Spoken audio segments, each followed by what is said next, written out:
Mais t'es complètement malade! Salut ami! Mais qu'est-ce que tu fous là un 1er janvier? Je suis venu te souhaiter une bonne année! Et comment t'es rentré? Bah, la porte était ouverte. J'ai même croisé des copines à toi. D'ailleurs, elles sont pas mal, hein. Oula! C'est pas... C'est pas ce que tu crois. Pas...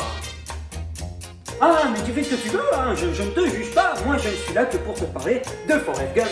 Et c'est pour ça que t'as débarqué à cette vitesse-là. Bah oui, tu sais bien que j'aime bien être dans la peau de mes personnages. Bon, admettons, alors, commence. C'est quoi? Alors, c'est un mec qui a 75 de QI. Ah, je comprends mieux pourquoi t'as débarqué comme ça. Ça va. Je suis pas si bête que ça. Peut-être, mais dans ce cas, il faut que t'apprennes à frapper avant d'entrer. Ouais. Bon, je reprends. Le mec est donc pas très intelligent. Et le film raconte son histoire. En fait, c'est Forrest lui-même qui raconte son histoire sur un banc. Tiens, ça me rappelle une situation, mais je saurais pas trop dire quoi. Moi non plus. Donc, son histoire, elle est simple. Il rencontre une jeune fille. Jenny...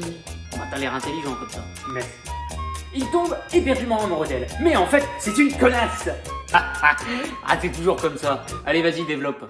Pour la faire courte, enfant, c'est la seule à lui parler. Il grandit, elle va dans un institut pour jeunes filles, donc lui ne peut plus la voir. Pendant ce temps, il devient champion de football américain, oui, parce qu'il court sans cesse. C'est sa particularité. Cours, Forrest, cours! C'est ça. Un jour, il va la chercher, elle baise, il sépare les deux, elle fait une scène. Ah. Mais qu'est-ce que c'est ton histoire, là? C'est pas difficile, il a vécu les plus grands moments des États-Unis. Ah ouais, une date historique, le jour où Jenny a baisé avec un étudiant. Il a donné l'idée de sa danse à Elvis Presley.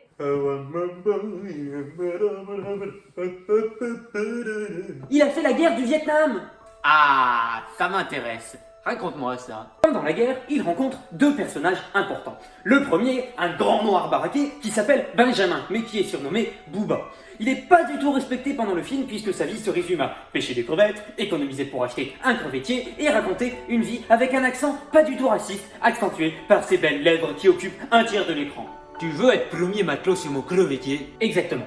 D'ailleurs, histoire de le respecter un petit peu plus, il meurt à la fin. Le deuxième, c'est le lieutenant Dan. Toute sa famille est morte au combat et il compte bien finir de la même manière. Mais Forrest le sauve d'une explosion. Et là, ce con, au lieu de le remercier et de se réjouir d'être vivant, bah non, il l'engueule. Au passage, tout le temps où Forrest était à l'armée, on lui gueulait dessus. D'accord. Et c'est quoi la suite? C'était pas la peine de crier, tu sais. Alors, ils fêtent Nouvel An ensemble, et tu veux savoir, je pense qu'ils ont plus profité que toi et moi. Pourquoi? Tout simplement parce que nous n'avons rien fait à cause de ce virus, alors que ils sont allés dans un bar, ils ont bien bu, ils ont fréquenté des... Stop! J'ai compris, pas la peine d'aller plus loin. Si tu dis ça, on va être démonétisé. Mais on gagne rien, nous. Ah merde, c'est vrai. Ah bah continue alors. Rapidement, Tom Hanks, Le mec de la ligne verte? oui, c'est lui qui fait Forrest. Donc, il vit les plus grands moments de l'Amérique, rencontre plusieurs présidents, va jouer au ping-pong en Chine, et court pendant 3 ans sans aucune raison. Mais c'est totalement stupide. N'est stupide que la stupidité. Il n'avait pas de but, c'est ce qui fait la beauté de la vie. D'ailleurs, maman disait toujours, la vie c'est comme une boîte de chocolat. On sait jamais sur quoi on va tomber.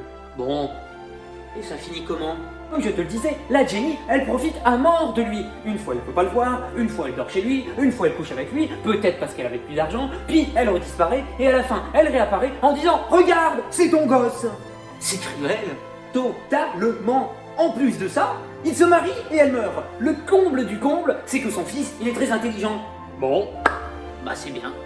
T'as fini? Oui. Ah, sinon il y a plein de restaurants aux États-Unis qui s'appellent Booba Gump en hommage au film. Génial, bah on a qu'à acheter un crevettier et puis on ira en manger là-bas. Mais c'est une super idée ça. Oh putain, c'est pas vrai, mais qu'est-ce qu'il est con.